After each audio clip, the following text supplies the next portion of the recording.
সৎ কথা।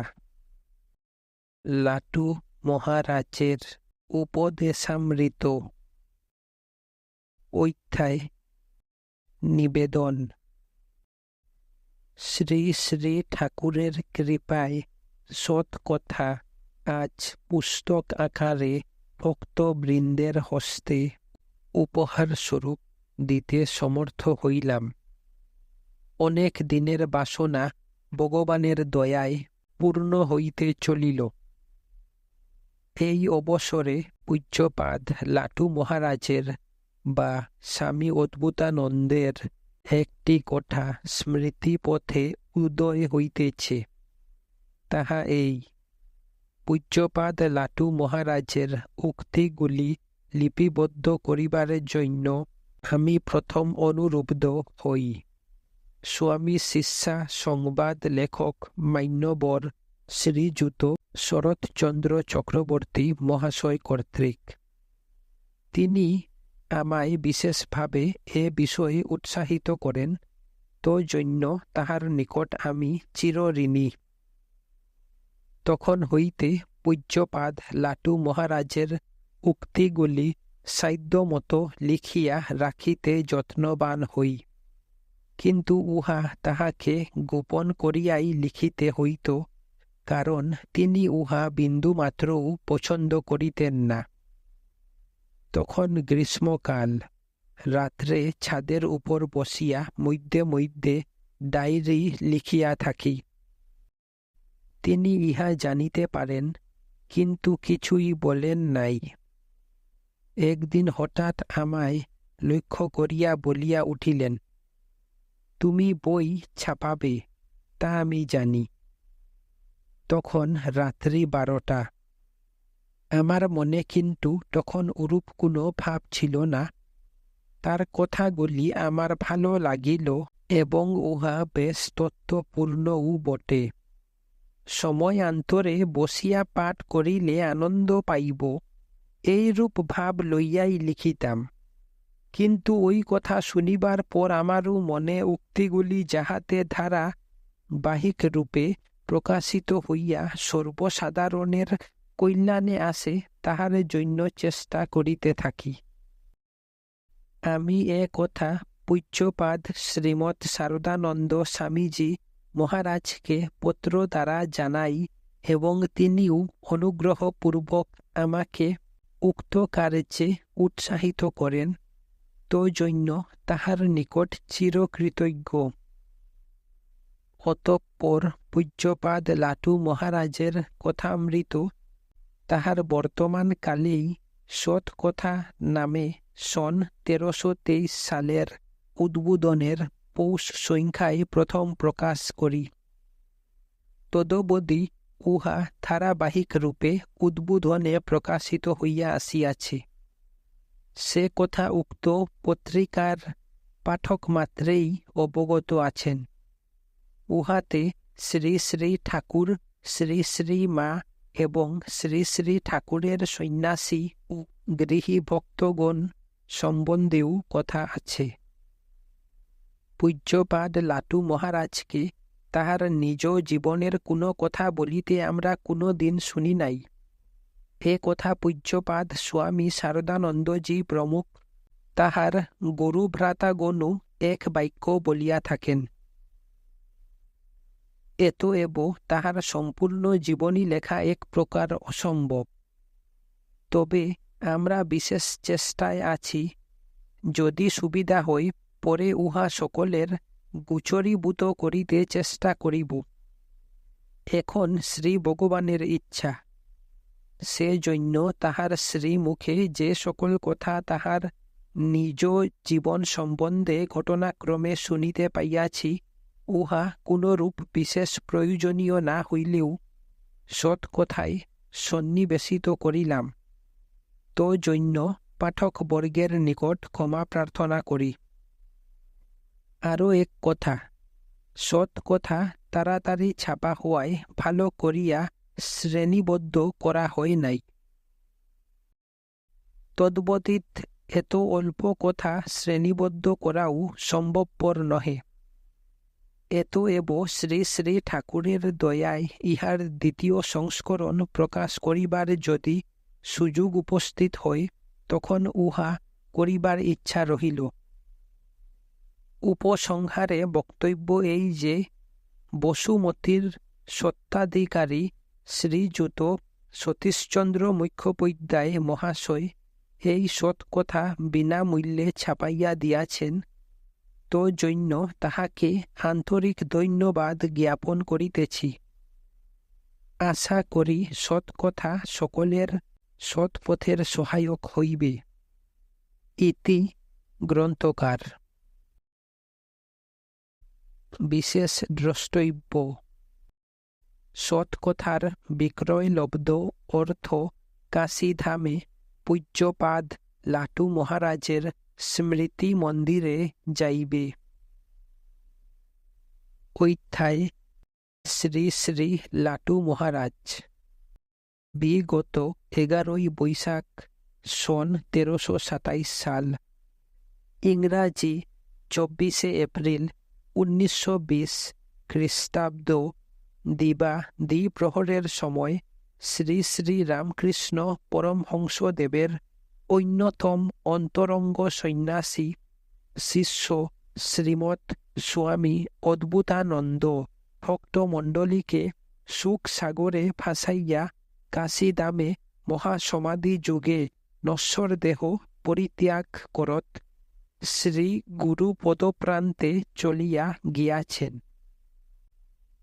স্বামী অদ্ভুতানন্দের অলৌকিক জীবন কাহিনী ভাব রাজ্যের সূক্ষ্ম অনুভূতির বিষয় বাক্যে প্রকাশ করিবার নহে।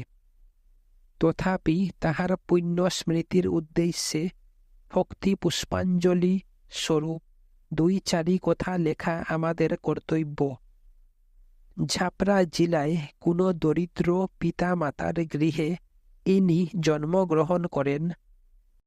স্বামী অদ্ভুতানন্দের পূর্ব নাম ছিল রাখথুরাম চৌধুরী আর ডাক নাম ছিল লাটু।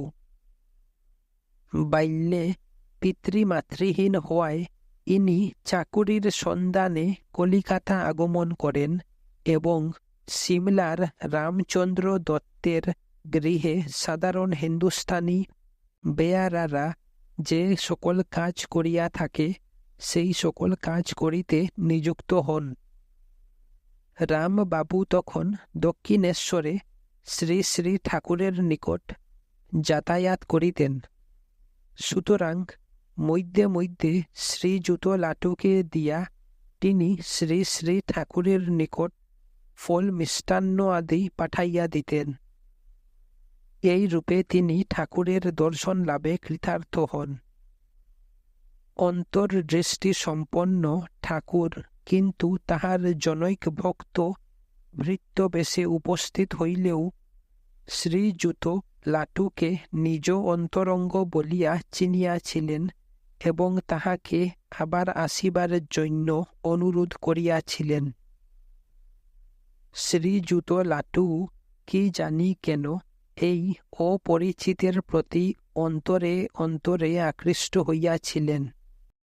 তিনি ঠাকুরের নিকট আসিবার সুযোগ অনুসন্ধান করিতেন এবং রামবাবু ফলমূল পাঠাইলে তিনি সানন্দে সেগুলি ঠাকুরের নিকট পৌঁছাইয়া দিয়া স্বেচ্ছায় তাহার সেবায় নিযুক্ত হইতেন। হয়তো 2-1 দিন তাহার নিকট রইয়াই গেলেন। শ্রী শ্রী মাতা ঠাকুরানী তখন নহবতে থাকিতেন।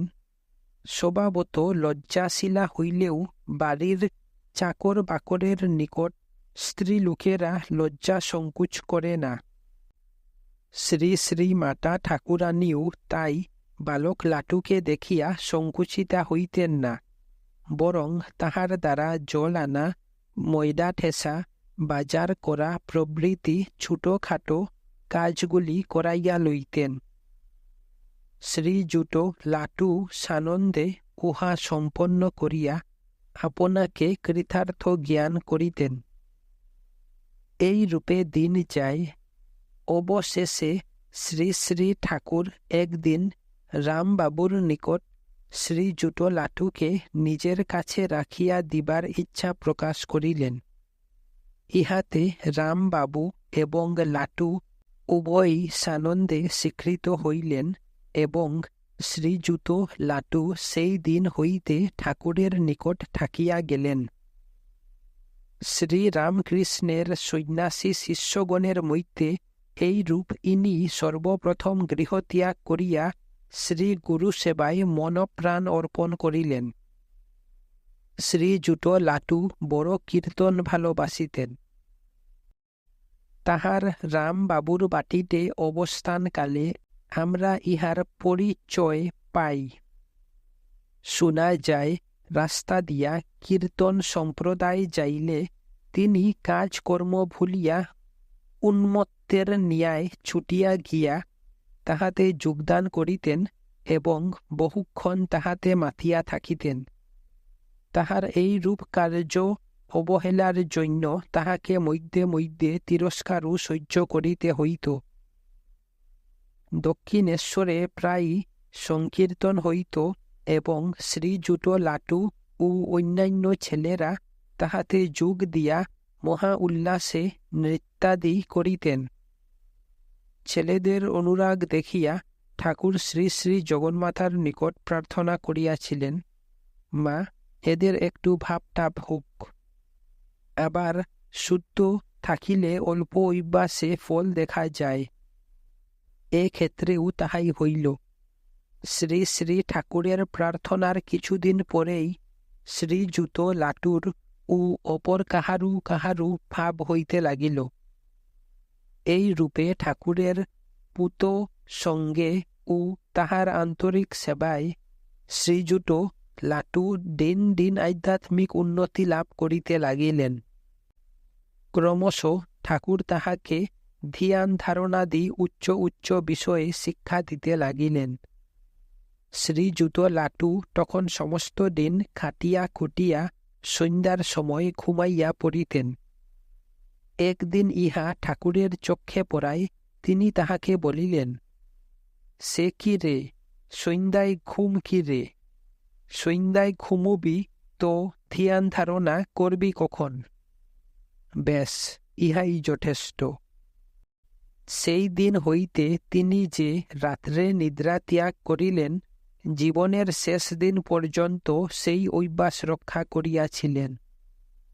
কি ঠাকুরের সঙ্গে, কি তাহার দেহ ত্যাগের পরে তিনি আজীবন প্রায় সারা রাত্রি জাগিয়া ধ্যান ধারণায় অতিবাহিত করিতেন এবং দিবাভাগে নিদ্রা যাইতেন। তাহার জীবনে আক্ষরিক অর্থেও বর্ণে বর্ণে সত্য হইয়াছিল। উত্তরকালে তাহাতে যে অদ্ভুত আধ্যাত্মিক শক্তির বিকাশ হইয়াছিল, তাহা এইরূপ দীর্ঘকাল ব্যাপী কঠোর সাধনার ফল। এই রূপে সারা রাত ধ্যান ধারণার কৃত থাকিলেও তিনি নিয়মিতভাবে শ্রী শ্রী ঠাকুরের সেবা করিয়া যাইতেন।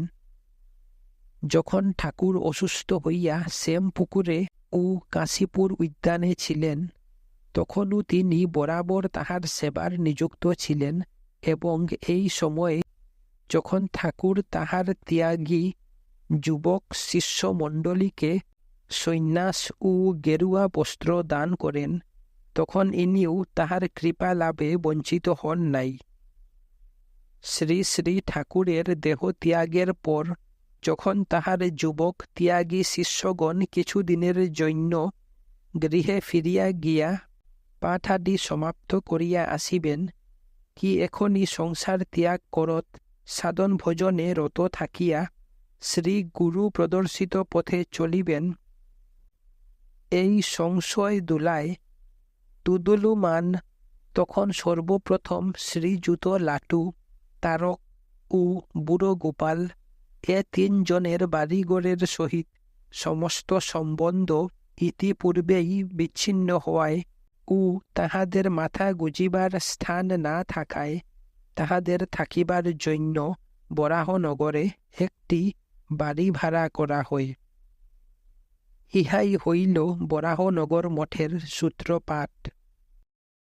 অতঃপর ক্রমেই শ্রীযুত নরেন্দ্র প্রমুখ ঠাকুরের অন্যান্য ত্যাগী শিষ্যমণ্ডলী একে একে এখানে আসিয়া সমবেত হন এবং সকলে মিলিয়া ভগবান লাভের তীব্র ব্যাকুলতায় আহার নিদ্রা ভুলিয়া দিবারাত্র ধ্যান জপ কীর্তন আদিতে ডুবিয়া থাকেন। এইখানেই স্বামীজি সকলকে লইয়া যথাবিধি বিরজা হোম করেন এবং সকলকে সন্ন্যাস নাম প্রদান করেন। এই সময়েই শ্রীযুত লাটুর অদ্ভুত চরিত্র, তাহার অদ্ভুত ভাব, ধ্যান ধারণায় অদ্ভুত অনুরাগ ও অন্যান্য অদ্ভুত আচরণ স্মরণ করিয়া স্বামীজি তাকে অদ্ভুতানন্দ নামে অভিহিত করেন। অতঃপর তিনি আলমবাজার মঠ, বেলুর মঠ, কলিকাতায় বলরাম মন্দির ও অন্যান্য স্থানে অনেক দিন অতিবাহিত করেন এবং স্বামীজির প্রথমবার বিলাত হইতে প্রত্যাগমনের পর কিছুদিন তাহার সহিত আলমোড়া, রাজপুতানা, কাশ্মীর প্রভৃতি স্থানে ভ্রমণ করেন। স্বামীজি বিলাত হইতে প্রত্যাগমন করিয়া দেশের ও দশের কল্যাণের জন্য মঠ, মিশন প্রভৃতি নানাবিধ লোকহিতকর কর্মের প্রবর্তনা করেন এবং তাহার অন্যান্য শুভ্র ভ্রাতৃগণকে উক্ত কার্যে সহায়তা করিবার জন্য আহ্বান করেন। এই আহ্বানে অনেকেই তাহার সহিত কর্মক্ষেত্রে অবতীর্ণ হন, কিন্তু পূজ্যপাদ লাটু মহারাজ ইহাতে কিছুতেই রাজি হইলেন না। তিনি যেভাবে আজীবন গড়িয়া উঠিয়াছিলেন, সেই ধ্যান ধারণা, কীর্তনাদি উচ্চাঙ্গের কর্মানুষ্ঠানের সহিত প্রচার, সেবা প্রভৃতি রজপ্রদান বাহ্যকর্মের কিছুতেই সামঞ্জস্য করিতে পারিলেন না। তিনি বরাবর ধ্যান ধারণাদি লইয়াই রহিলেন। তিনি আদৌ লেখাপড়া জানিতেন না, কিন্তু মনোযোগ সহকারে বেদ বেদান্ত পুরাণাদি শ্রবণ করিতেন এবং সহজেই তাহাদের মর্ম হৃদয়ঙ্গম করিতে সক্ষম হইতেন। তিনি যে সহজেই শাস্ত্রার্থ বুঝিতে পারিতেন, তাহার প্রধান কারণ এই যে শাস্ত্রের যাহা গূঢ়ার্থ তাহা তিনি অন্তরে উপলব্ধি করিতে পারিতেন। কাজেই শাস্ত্রোক্ত কোনো কথাই তাহার নিকট নূতন ঠেকিত না। একবার জনৈক সাধু তাহাকে কঠ উপনিষদ শুনাইতেছিলেন।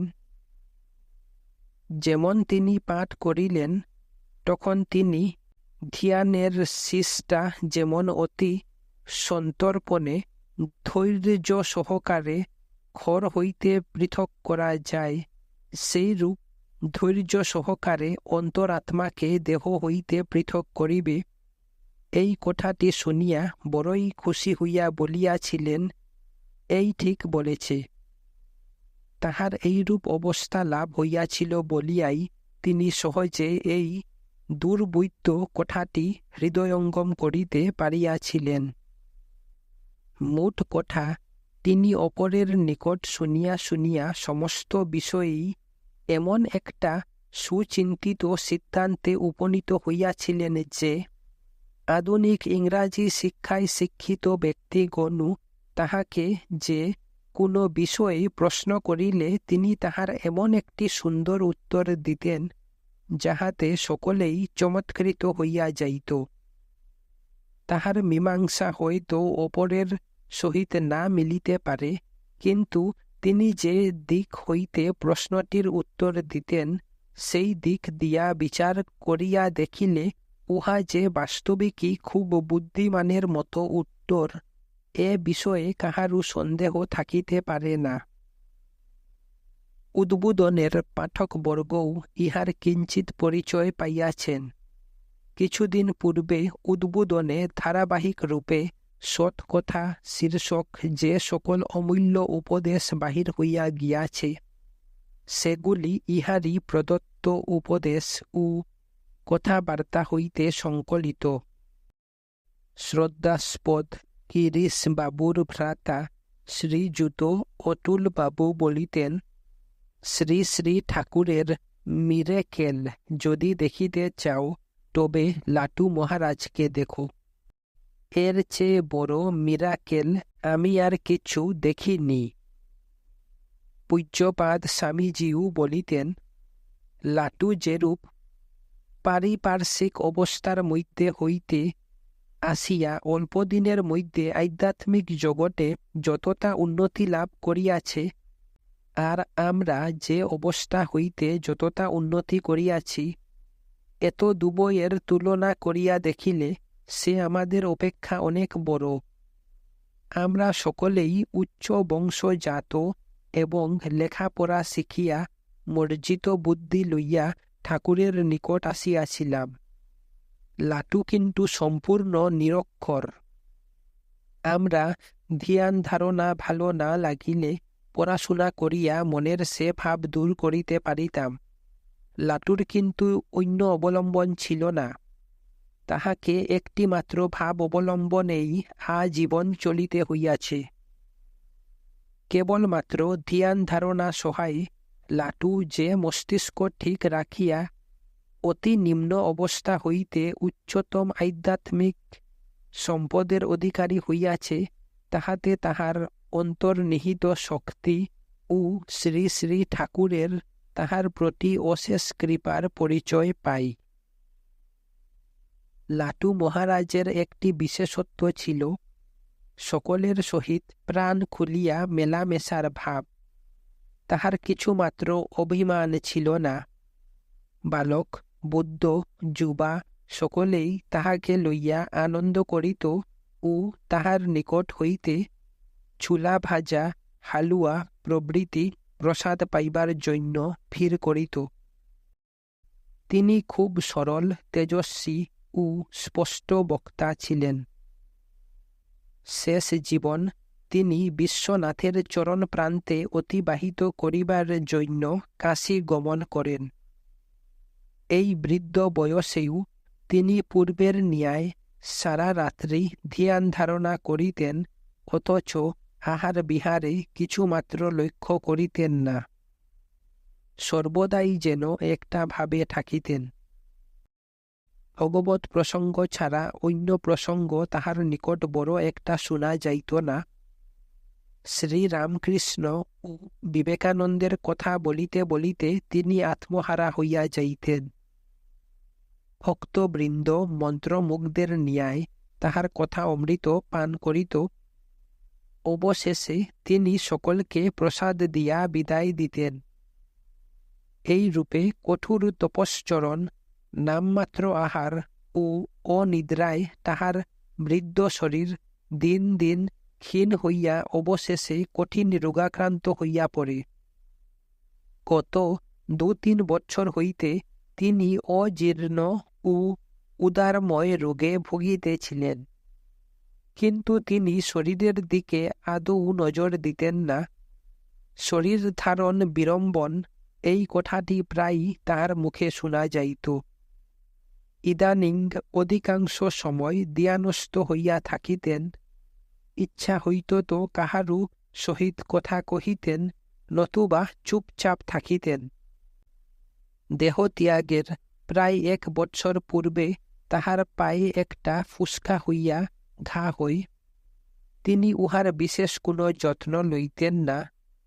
উহা ক্রমে বিষাক্ত হইয়া গ্যাংগ্রিনে পরিণত হয়।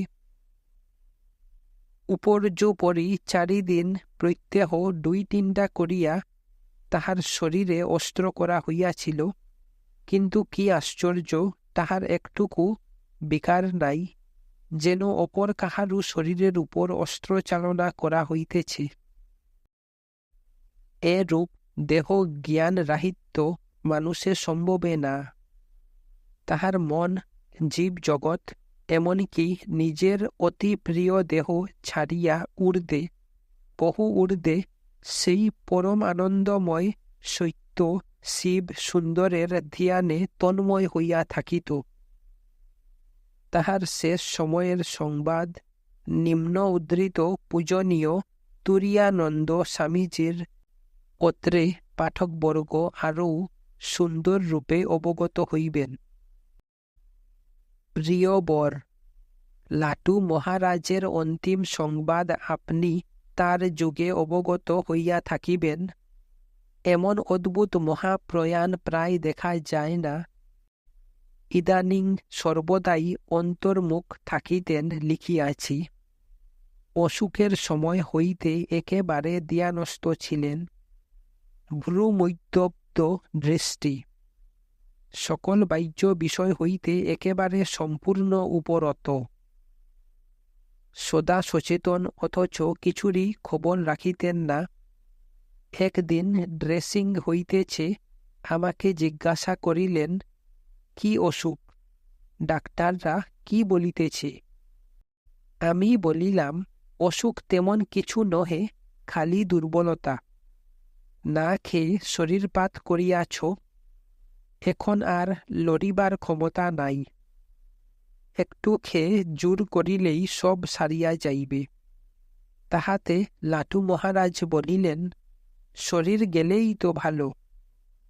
আমি বলিলাম, তোমার ও কথা বলিতে নাই। ঠাকুর যেমন করিবেন সেই রূপ হইবে। তাহাতে বলিলেন, তা তো জানি, তবে আমাদের কষ্ট। ইহার পর আর তেমন কথাবার্তা হয় নাই। মধ্যে মধ্যে প্রায় ও কে ডাকিতেন, ওর হাতে খাইতেন। কখন কিছু না খাইলে ও বলিত, তবে আমিও কিছু খাইব না। অমনি লাটু মহারাজ খাইয়া লইতেন। কিন্তু দেহত্যাগের পূর্ব রাত্রে কিছুই খাইলেন না। ও বলিল, খাইলেন না, তবে আমিও আর খাইব না। লাটু মহারাজ এবার বলিলেন, মত খা। একেবারে মায়া নির্মুক্ত উক্তি। পরদিন সকালে আমি খাইয়া দেখি খুব জ্বর। নাড়ি দেখিলাম, নাড়ি নাই। ডাক্তার আসিয়া হার্ট পরীক্ষা করিলেন, শব্দ পাইলেন না।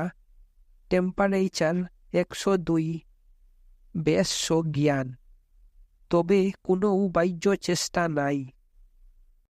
প্রাতে একবার দাস্ত হইয়াছিল, বেশ ভালো স্বাভাবিক মল নির্গত হইয়াছিল। তবে অন্য দিন উঠিয়া বসিতেন, সেদিন আর উঠিতে পারেন নাই। অনেক অনুনয় বিনয় করিয়াও 2-4 ফুটা জল ছাড়া আর কিছুই খাওয়াতে পারা যায় নাই। দুধ দিলে অত্যন্ত অসন্তোষ প্রকাশ করিলেন। বিশ্বনাথের চরণামৃত অতি সন্তোষের সহিত খাইয়াছিলেন। মাথায় বরফ ও কডিকলন দেওয়া হইতে লাগিল। বেলা 10টার পর আমি বিদায় লইয়া পুনরায় 4টার সময় উপস্থিত হইব বলিয়া আসিলাম। সেই সময় ডাক্তার শ্রীপদ সহায়েরও আসিবার কথা স্থির ছিল। বাটি আসিয়া স্নানাহারান্তে একটু বিশ্রাম করিতেছি, সংবাদ পাইলাম, লাটু মহারাজ 12:10 সময় ইহলোক ছাড়িয়া স্বস্থানে প্রস্থান করিয়াছেন। তখনই আপনাকে ও শকে তার করিতে বলিয়া আমি তাহাকে শেষ দর্শন করিবার জন্য বাটিতে উপস্থিত হইলাম। যাইয়া দেখিলাম, ডান্ডিক ছাপিয়া পাশ বালিশে হাত রাখিয়া যেন নিদ্রা যাইতেছেন। গায়ে হাত দিয়া দেখিলাম, জ্বরের সময় যেমন গরম ছিল সেইরূপ গরমই রহিয়াছে। কাহার সাধ্য বুঝে যে চিরনিদ্রায় মগ্ন হইয়াছেন, কেবল অধিক প্রশান্ত ভাব মাত্র। মঠের সকলই উপস্থিত। খুব নাম সংকীর্তন আরম্ভ হইল। প্রায় 3 ঘণ্টা কাল প্রাগর ভগবত ভজন হইয়াছিল। বেলা 4:30টার পর তাহাকে বসাইয়া যথারীতি পূজাদি করিয়া আর রাত্রিকান্তে নিচে নামাইয়া আনা হইল। যখন তাহাকে বসাইয়া দিয়া পূজাদি করা হয়, তখনকার মুখের ভাব যে কি সুন্দর দেখাইয়াছিল তাহা লিখিয়া জানানো যায় না। এমন শান্ত, সকরুণ, মহা আনন্দময় দৃষ্টি আমি পূর্বে কখনো লাটু মহারাজের আর দর্শন করি নাই। ইতিপূর্বে অর্ধ নিমীলিত নেত্র থাকিত, এখন একেবারে বিস্ফারিত ও উন্মুক্ত হইয়াছিল। তাহাতে যে কি ভালোবাসা, কি প্রসন্নতা, কি সাম্য ও মৈত্রীভাব দেখিলাম তাহা বর্ণনার অতীত। যে দেখিল সেই মুগ্ধ হইয়া গেল। বিষাদের চিহ্ন মাত্র নাই। আনন্দের ছটা বাহির হইতেছে, সকলকেই যেন প্রীতি ভরে অভিনন্দন করিতেছেন। এ সময়ের দৃশ্য অতীব অদ্ভুত ও চমৎকার, প্রাণস্পর্শী। অদ্ভুতানন্দ নাম পূর্ণ করিতেই যেন প্রভু এ অদ্ভুত দৃশ্য দেখাইলেন। তাহার শরীর শয্যা যখন নতুন বসন ও মাল্যচন্দনে বিভূষিত করিয়া সকলের সম্মুখে নীত হইল, তখন সাধারণে সে শোভা দেখিয়া বিস্ময়পূর্ণ ও ধন্য ধন্য করিতে লাগিল। এমন যমজয়ী যাত্রা অপূর্ব ও অনন্য সাধারণই বটে। প্রভুর অনন্ত মহিমার সুস্পষ্ট বিকাশ ও উজ্জ্বল দৃষ্টান্ত সন্দেহ নাই। কিছুক্ষণ ধরিয়া প্রতিবেশী ও সকল হিন্দু মুসলমান নির্বিশেষে তাহাকে দর্শন প্রণামাদি মনের সাধে করিয়া লইলে প্রভুর সন্ন্যাসী ভক্তগণ তাহাকে বহন করিয়া কেদার ঘাটে লইয়া যান ও তথা হইতে নৌকা যুগে গঙ্গা বক্ষে স্থাপন করিয়া মণিকর্ণিকায় লইয়া যাওয়া হয়। সেখানে পূর্বকৃত্য পূজ্যাদি পরিসমাপ্ত করিয়া যথাবিধানে জল সমাধি প্রদান করিয়া শুভ অন্ত্যেষ্টিক্রিয়ার পূর্ণ সমাধান হয়। যাহারা এই পরমকালে লাটু মহারাজের এই পরমানন্দ মূর্তি দেখিয়াছে, তাহাদের সকলের মনেই এক মহা আধ্যাত্মিক সত্যের ভাব দৃঢ়রূপে অঙ্কিত হইয়াছে। ধন্য গুরু মহারাজ, ধন্য তাহার লাটু মহারাজ। তুরীয়ানন্দ স্বামীজি।